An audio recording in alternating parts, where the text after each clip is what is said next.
With me now is Aykan Erdemir, a former member of the Turkish Parliament. He now serves as senior fellow at the Foundation for Defense of Democracies. Thank you so much for joining us. So, what is the justification? What do you make of this decision to annul the results and hold a new election? Now, the decision by the Supreme Election Council is an unprecedented one. It has ruled on a technicality in more than 5 weeks after the elections, arguing that some of the election board members at the ballot box level were not civil servants. So it's really a very minor technicality, and it hasn't really convinced, I think, the populace at large. And in fact, the main opposition party has appealed today. They said, given the same logic, now they also have to cancel all the municipal elections in Istanbul's 39 sub-provinces. So this is now, I think, the opening of the Pandora's box in Turkish democracy. Well, if you can explain for us the significance of the mayor of Istanbul. We know it's the biggest city in the country, the biggest city in Europe, but why is it so important? Because usually you see the municipal level elections and then the presidency so high at a different level. So what is the connection here? Why is it so important? Ankara is Turkey's capital, but Istanbul is Turkey's economic capital. It's the biggest city. It houses Turkey's commerce, industry, tourism, and Erdogan himself said whoever wins and runs Istanbul wins and runs Turkey. So it's also politically a very important city.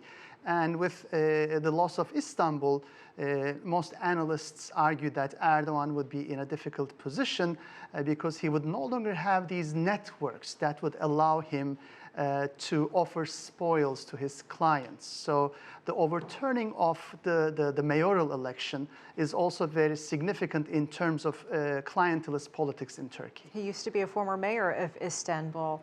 That's where he started his career. So he knows it best. There's been mixed reaction inside the country, and obviously a lot of people outside the country are expressing concern.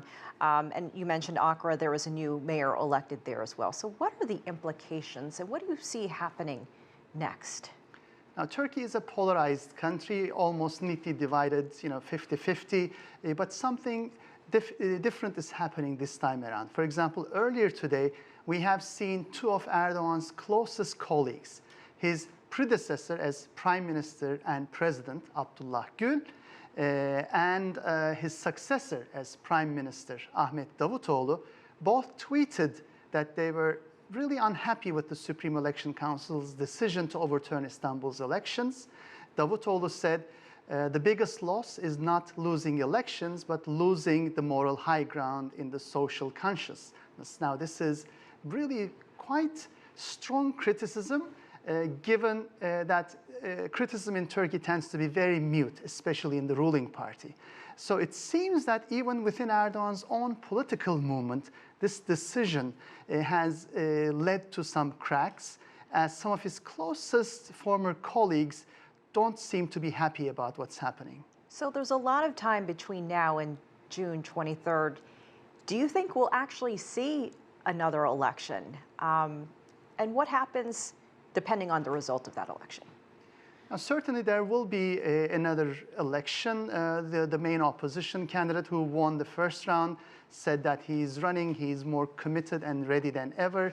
Some of the other the candidates of smaller parties said that they will not be running, but they will be endorsing the opposition candidates. So it seems that the Turkish electorate is kind of more mobilized than ever. But the key question to watch is if the election council now adjudicates the opposition's appeal and decides to cancel all the other sub-provincial mayoral elections in Istanbul, which would mean that there might be a major reshuffle in Istanbul. And I think the opposition is arguing that given the mood in the country, that they might win more seats than the last time around. So it's a big gamble.